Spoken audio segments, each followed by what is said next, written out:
아버지 하나님 감사합니다. 우리 안에 그리스도 예수로 말미암은 믿음과 소망과 사랑으로 말미암아 감사와 기쁨과 또 능력으로 우리를 강건케 하시는 우리 주님의 은혜에 감사합니다. 또 우리 안에 거룩한 소원을 두셔서 주님의 뜻이 우리를 통하여 이루어지기를 원하시고 우리를 사용하시는 은혜에 감사합니다. 한 해를 마무리하고 새해를 맞이하는 저희 마음이 이 하나님의 마음으로 충만하게 도우시고 특별히 흩어진 우리 선교사들, 열방과 세계를 섬기는 우리 귀한 선교사들을 주께서 진리의 말씀과 성령의 능력으로 강건케 하사 능히 이 귀한 사역을 감당할 수 있도록 축복하여 주시옵소서.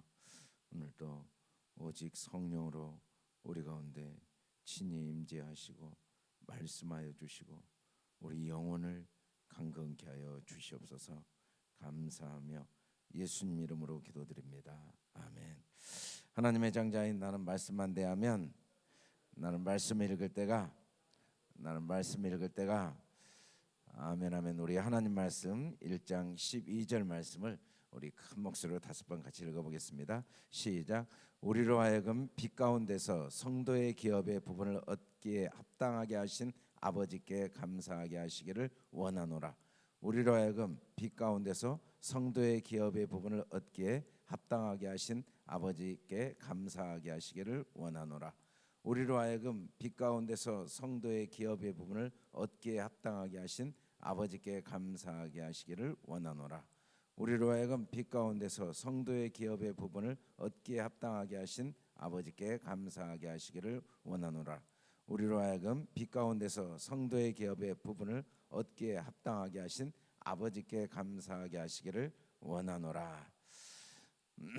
바울의 에베소 골로새 교회를 향한 기도 제목이 이제 하나하나 소개되면서 오늘 그의 마지막 기도가 기업의 부분을 얻기에 합당하게 하신 하나님께 감사하는 기도를 하고 있는데 성도의 기업 성경은 기업이란 말을 아주 많이 쓰고 있습니다. 창세기부터 계시록까지 계속 기업이 나와요. 이 기업을 우리는 사회생활하면서도 많이 듣습니다. 이 나라, 우리나라 또 뭐 해외 어느 나라든지 사실은 이 국가라는 게 그 기업이 기반이 되어서 운영이 되어지죠. 이 기업을 통해 일자리가 만들어지고 기업에서 또 세금을 내고 그 세금이 국가를 운영하는 기반이 되는 거죠.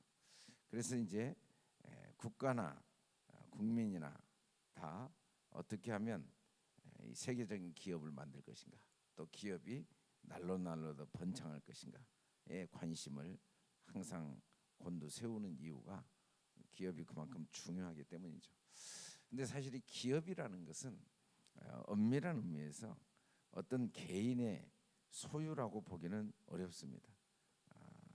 물론 기업주가 있지만 그 기업이 그 기업주에 의해서 운영되어지는 건 아니죠. 하나의 국가가 전체가 그 기업을 운영하고 있다고 봐야 맞습니다.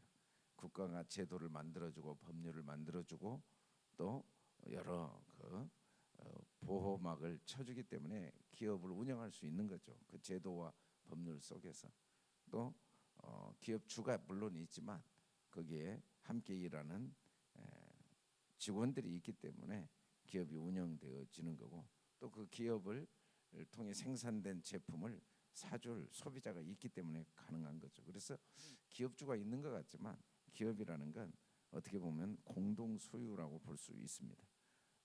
뿐만 아니라 기업에 어려움이 오면은 그 기업주만 어려움이 온 게 아니라 전체 어려움이 온다는 걸 알 수가 있죠. 기업은 그런 점에서 분명히 개인의 소유이면서도 또 개인의 것으로 볼 수 없다고 사람들은 생각합니다. 그래서 기업가들이 자기 개인 것처럼 사용하면 사회적 책임을 지지 않았다라고 생각하고 이제 민주주의 사회에서는 법적인 책임을 물고 공산주의 사회에서는 아예 기업이 개인의 것이 아니라는 생각을 가지고 공동 생산, 공동 분배를 해야 된다. 그런 생각들을 사람들이 하죠. 그래서 기업은 엄밀한 의미에서 나의 것이면서 나의 것이 아니죠. 우리 사람도 마찬가지입니다. 사람에게 제일 중요한 게 기업입니다. 우리는 우리 인생이 있죠. 엄밀한 의미에서 인생이 내 인생인데 내 게 아닙니다. 이 모든 기업의 주인은 주님이시며 또 주님 것인데 주님 것만이 아니고 내 것인 게 이 기업이죠. 성경은 특별히 성도의 기업이 있다고 말합니다. 성도의 기업. 우리가 세상을 살면서 세상의 기업에 관심이 많이 있고 또 그 중요성은 아무리 강조해도 지나치지 않는데, 사람은 실제로 어떤 기업을 다 가지고 있냐면 성도의 기업이 있습니다. 성도.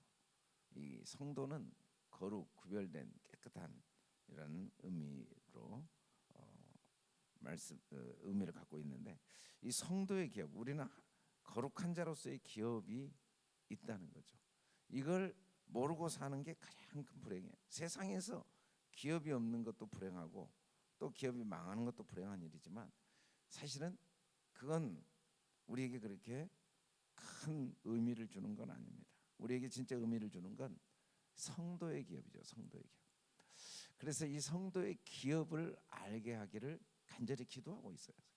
이 성도의 기업이 뭐냐면 하나님의 자녀가 되는 권세가 두나미스라는 다이나마이트를 의미하는 그 헬라의 두나미스라는 권세가 있습니다. 이런 권세는 뭐 병을 치료하고 어떤 문제를 해결하는 능력인데, 여기서 말하는 권세, 에수시아라는 권세는 그냥 능력은 능력인데 단순히 어떤 힘의 능력이 아니고 위치, 자기 신분, 자기 존재를 올바로 이해함으로써 주어지는 권세.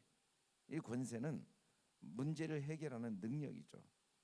예를 들면 대통령의 권세는 국가를 운영하는 능력이 저절로 주어집니다. 그 대통령이라는 위치 때문에.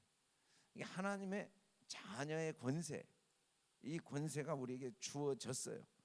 하나님의 자녀의 권세는 뭐냐면 하나님과 함께 모든 걸 상속받는 권세죠.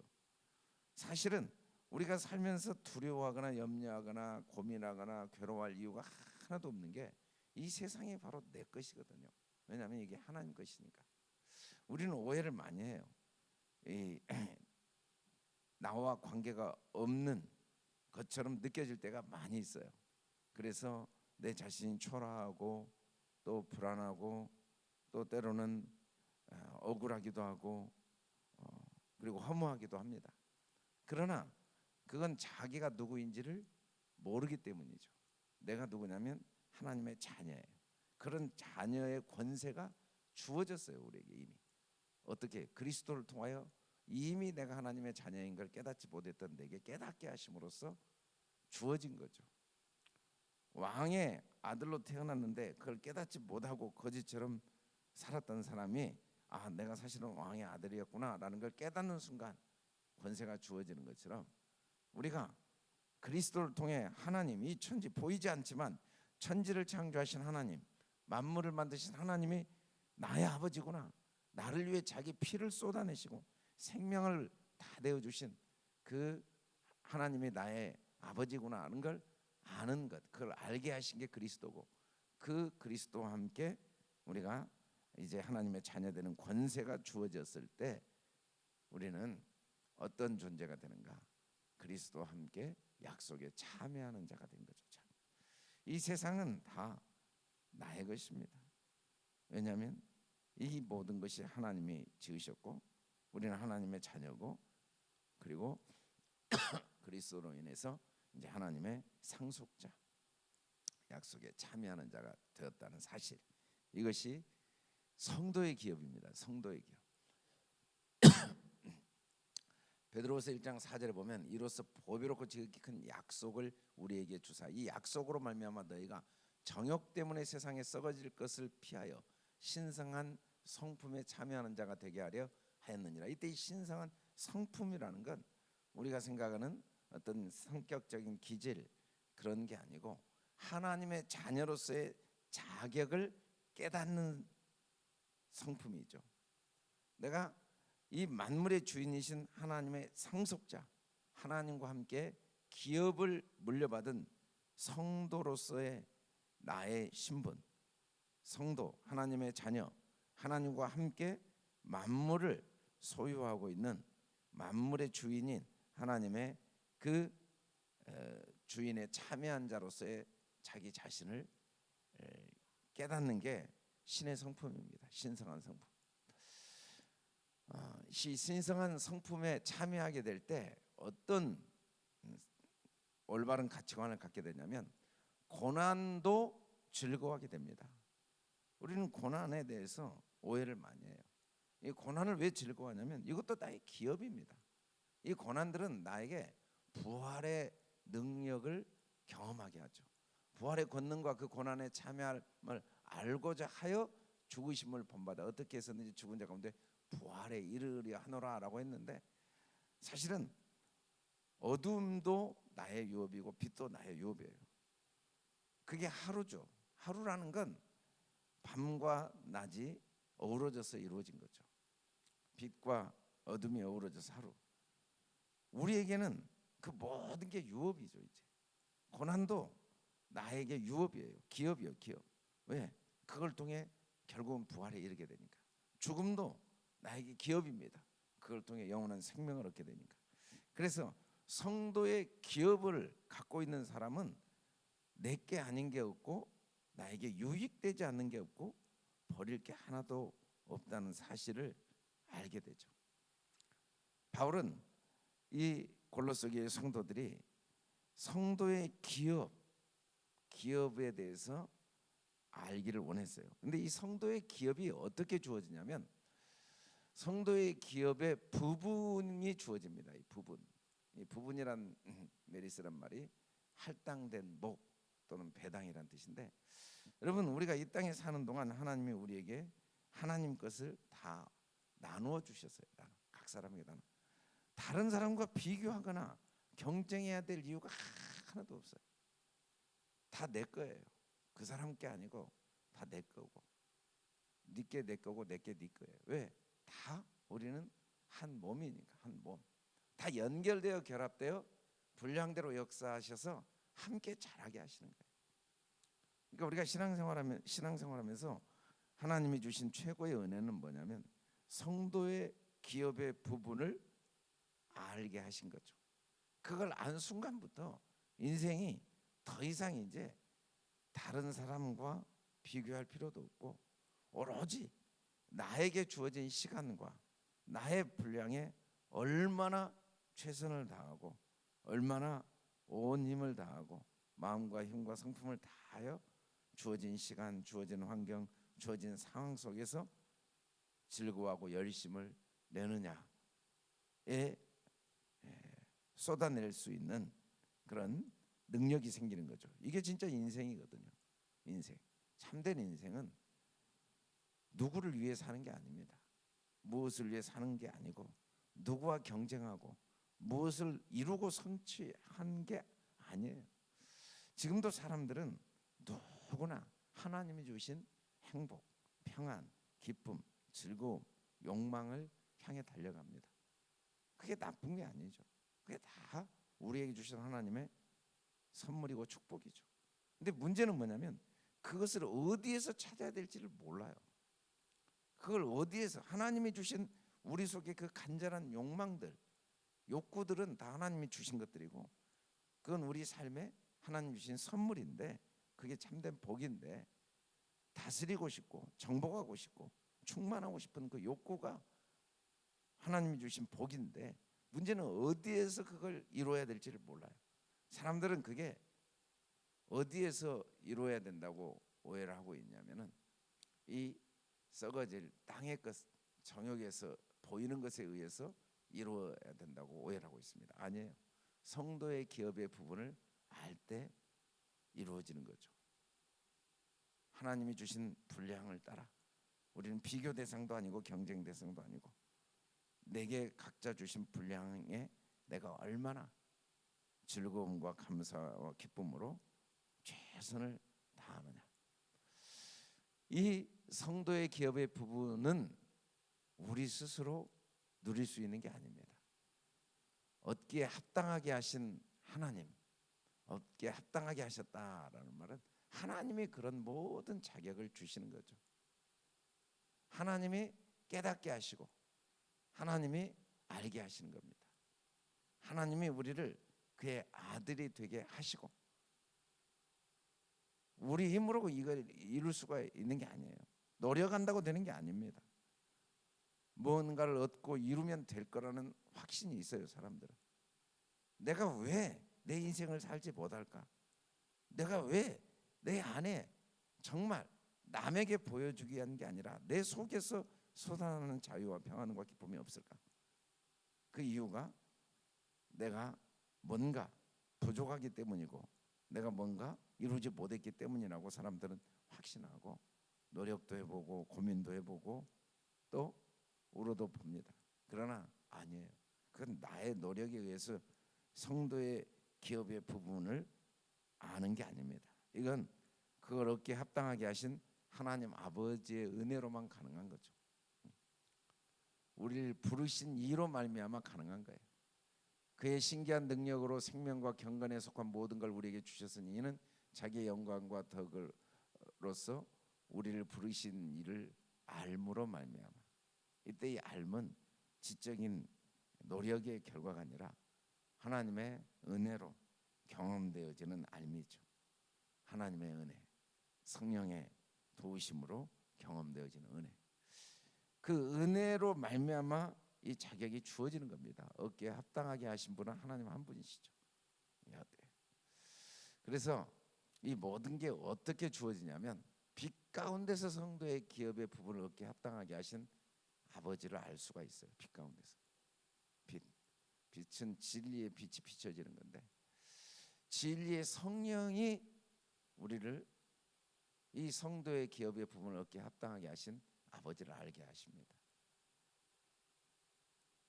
다른 방법으로는 불가능해요. 성령이. 아버지의 말씀이 진리예요. 성경을 하나님의 사랑의 음성으로 듣는 게 아버지의 말씀이죠. 이 성경은 율법 조문이 아닙니다. 성경은 언약의 말씀이에요. 사랑의 말씀으로 우리가 이 성경이 읽어질 때 우리를 자유롭게 하죠. 진리 가운데로 인도하면서 빛을 비춰주면서 성도의 기업의 부분을 얻기에 합당하게 하신 아버지 하나님께 감사하게 됩니다. 감사하게 하시기를 원하노라. 감사하기를 원치 않는 사람이 누가 있겠습니까마는 성령께서 우리를 진리의 말씀을 통해 성도의 기업의 부분을 얻기에 합당하게 하신 하나님 아버지를 알게 하지 않으면 감사할 수가 없습니다. 감사하게 하시기를 원하노라 이 말은 호의를 잊지 않는, 기뻐하는, 인정하는 사람이 되도록 돕기를 원하노라라는 의미입니다. 우리가 성경을 읽어야 될 이유는 우리는 잊어버립니다. 자꾸 잊어버려요. 그리스도의 은혜를 잊어버리고 보이는 것에 마음을 빼앗깁니다. 그래서 인정하지 못합니다. 내가 누구인가? 성도의 기업의 부분을 얻기에 합당한 자가 이미 된 걸 인정하지 못해요. 그러나 하나님은 예배를 통해 말씀을 통해 기도를 통해 계속 다시 이 사실을 기억하고 인정하도록 우리를 도우시는 거죠. 베드로전서 2장 9절에 보면 그러나 너희는 택하신 족속이요 왕같은 제사장이요 거룩한 나라 그의 소유된 백성이니 이는 너희를 어두운 데서 불러내어 그의 기이한 빛에 들어가 계시니 아름다운 덕을 선포하게 하려 하심이라. 우리가 여러 상황들, 사건들을 통하여 하나님이 결국은 깨닫게 하기를 원하시는 건 우리가 누구인가를 올바로 깨닫고 내가 얼마나 엄청난 기업을 소유하고 있는가를 깨달아 알고 그리고 내게 주신 기업의 부분을 깨달아 알고 그리고 그걸 인정하고 그 진리를 깨닫고 그 진리를 인정하고 선포하고 살기를 원하신다고 그랬어요. 아름다운 덕, 어떤 덕? 어두운 데서 빌려내 기이한 빛에 들어가게 하신 이 귀한 빛에 들어간 사람의 모습은 뭐냐면 성도의 기업의 부분을 어깨에 합당하게 하신 아버지 하나님을 아는 거죠.